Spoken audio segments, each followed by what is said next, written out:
টলিপাড়ায় ছিল কাজ বন্ধ। রাজস্থান থেকেই স্ত্রী দেবযানীর কড়া পদক্ষেপের পাল্টা জবাব ঋষি কৌশিকের। স্ত্রী দেবযানীকে নিয়ে একগুচ্ছ অভিযোগ ছোট পর্দা তথা বড় পর্দার অভিনেতা ঋষি কৌশিকের। পাল্টা আইনি পদক্ষেপ নেওয়ার হুঙ্কার তারকা পত্নীর, এবার স্ত্রীকে কোন জবাব দিলেন অভিনেতা? বিস্তারিত জানাচ্ছে প্রতিবেদনে। চ্যানেলে নতুন থাকলে চ্যানেলটি সাবস্ক্রাইব করবেন। একের পর এক ঘর ভাঙছে টলিপাড়ায়। কেউ প্রকাশ্যে বলছেন, কেউ আবার ধামাচাপা দেওয়ার চেষ্টা করছেন। ছোট পর্দার জনপ্রিয় অভিনেতা ঋষি কৌশিকের প্রায় ১২ বছরের দাম্পত্য দেবযানী চক্রবর্তীর সঙ্গে।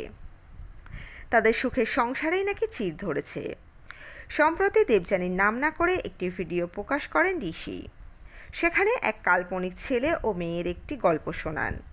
এই গল্পের সঙ্গে ঋষি ও দেবযানীর প্রেম ও দাম্পত্যের মিল খুঁজে পেয়েছেন সকলে। সেই ভিডিওয় ১২ বছরের দাম্পত্য জীবনের কথা যেমন উল্লেখ করেছেন, তেমনি স্ত্রীর বিরুদ্ধে একাধিক অভিযোগও তুলেছেন ঋষি, যার মধ্যে মদ্যপান, ধূমপান, পুরুষ সঙ্গীর সঙ্গে ঘুরে বেড়ানোর মতো নানা কথা বলা হয়েছে।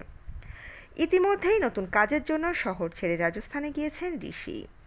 এর মাঝেই আনন্দবাজার অনলাইনের কাছে মুখ খোলেন দেবযানী। এবার স্ত্রীকে পাল্টা কি জবাব দিলেন অভিনেতা ঋষি কৌশিক।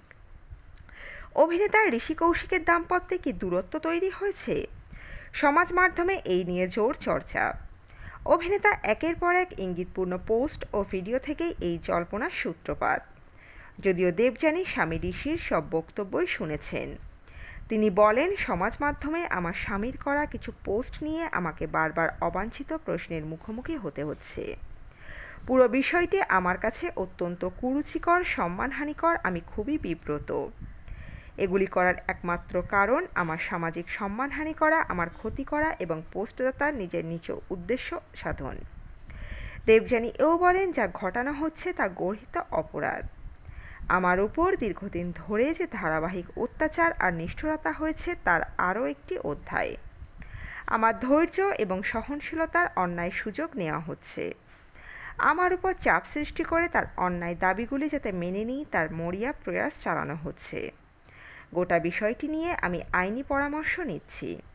খুব শীঘ্রই যে তিনি আইনি পদক্ষেপ করতে চলেছেন সে বিষয়টিও স্পষ্ট করে দেন তিনি। এই প্রসঙ্গে ঋষির সঙ্গে যোগাযোগ করা হলে তিনি বলেন, আমি ঠিক সময়ে এর উত্তর দেব।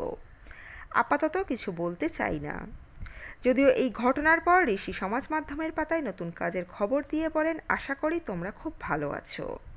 আমি খুব ভালো আছি। খুব শীঘ্রই আসতে চলেছে আমার নতুন কাজ। তোমরা সকলে আমার জন্য প্রার্থনা করো। তোমাদের জন্য রইল শুভকামনা। কাজটা কি এবং কাজটা কোথায় ও কবে আসছে তা পরে বিশদে জানাবো। আসলে এই মুহূর্তে নিজের সেই নতুন কাজের জন্যই রাজস্থানে রয়েছেন অভিনেতা। যদিও এই প্রসঙ্গে অভিনেতা বলেন, আমার নতুন এই কাজ নিয়ে যা বলার সমাজ মাধ্যমেই জানিয়ে দেব। তো বন্ধুরা, এই আপডেট ছিল এতটুকুই। দ্রুত ফিরে আসছি নতুন কোনো আপডেট নিয়ে। আপনাদের মতামত রাখবেন কমেন্ট বক্সে। অজানা গল্প চ্যানেলের সঙ্গে থাকার জন্য সকল দর্শক বন্ধুকে অসংখ্য ধন্যবাদ। দেখতে থাকুন, চোখ রাখুন অজানা গল্প চ্যানেলে।